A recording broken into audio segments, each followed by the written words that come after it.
Hello guys! Welcome to our video tutorials. Today, our topic is all about the first law of thermodynamics. So here's our sample problem.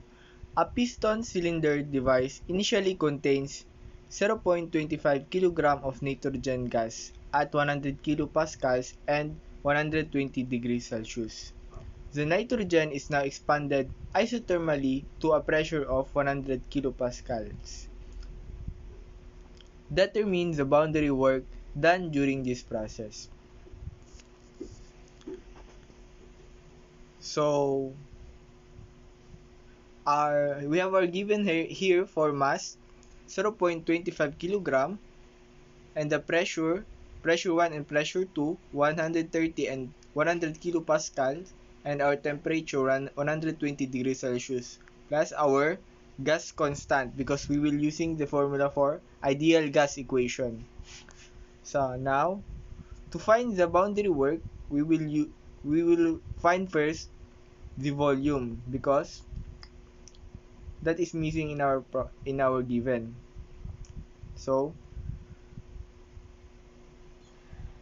plugging all the values for calculating the volume 1, 0.25 times the gas constant 0.2968 kilojoule per kilogram Kelvin times the quantity of 120 degrees Celsius plus 273 Kelvin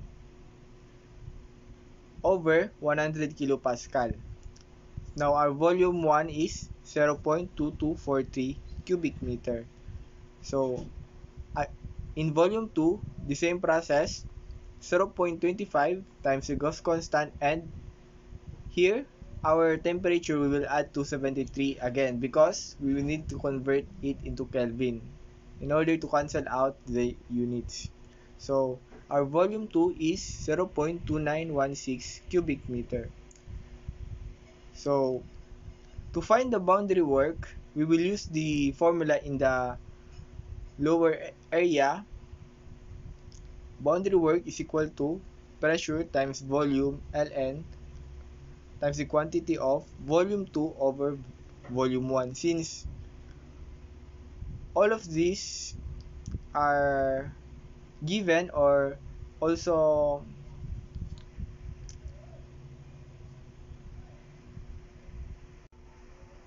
given here in our problem, so we will just plug in all the values. 100 kilopascals times 0.2243 cubic meter times Ln of the quantity of volume 1 over volume 2 over volume 1. So we have our final answer here, 7.65 kilojoules.